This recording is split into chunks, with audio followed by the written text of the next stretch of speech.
ಕೋಲಾರ ಜಿಲ್ಲೆಯ ಶ್ರೀನಿವಾಸಪುರ ತಾಲೂಕಿನ ಸೋಮಯಾಜಲಹಳ್ಳಿ ಗ್ರಾಮದಲ್ಲಿ ಮಾರ್ಚ್ 17 ರಂದು ನಡೆದಿದ್ದ ಕೊಲೆ ಪ್ರಕರಣಕ್ಕೆ ಸಂಬಂಧಿಸಿದಂತೆ ಉದ್ರಿಕ್ತ ಗುಂಪೊಂದು ಆರೋಪಿಯ ಮನೆಗೆ ಬೆಂಕಿ ಹಚ್ಚಿತ್ತು.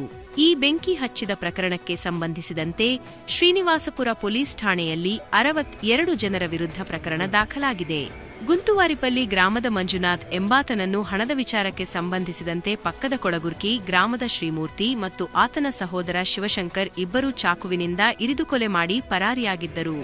ಈ ಘಟನೆ ನಡೆದ ನಂತರ ಮೃತ ಮಂಜುನಾಥ್ ಸಂಬಂಧಿಕರು ನ್ಯಾಯಕ್ಕಾಗಿ ಒತ್ತಾಯಿಸಿ ದೊಡ್ಡ ಮಟ್ಟದಲ್ಲಿ ಪ್ರತಿಭಟನೆ ನಡೆಸಿದ್ದರು. ನಂತರ ಕೊಳಗುರ್ಕಿ ಗ್ರಾಮದ ಆರೋಪಿ ಶ್ರೀಮೂರ್ತಿ ಮನೆಗೆ ದಾಳಿ ನಡೆಸಿ ಪೆಟ್ರೋಲ್ ಸುರಿದು ಬೆಂಕಿ ಹಚ್ಚಿದ್ದರು. ಇದರಿಂದ ಮನೆಯಲ್ಲಿದ್ದ ಎಲ್ಲಾ ಪೀಠೋಪಕರಣಗಳು ಮತ್ತು ಗೃಹ ಬಳಕೆ ವಸ್ತುಗಳು ಸುಟ್ಟು ಕರಕಲಾಗಿದ್ದವು. ಈ ಹಿನ್ನೆಲೆಯಲ್ಲಿ ಕೊಲೆ ಆರೋಪಿ ಶ್ರೀಮೂರ್ತಿ ಪತ್ನಿ ನೀಡಿದ ದೂರಿನ ಆಧಾರದ ಮೇಲೆ ಶ್ರೀನಿವಾಸಪುರ ಪೊಲೀಸ್ ಠಾಣೆಯಲ್ಲಿ 63 ಜನರ ವಿರುದ್ಧ ಪ್ರಕರಣ ದಾಖಲಾಗಿದ್ದು, ಪೊಲೀಸರು ತನಿಖೆ ಮುಂದುವರಿಸಿದ್ದಾರೆ.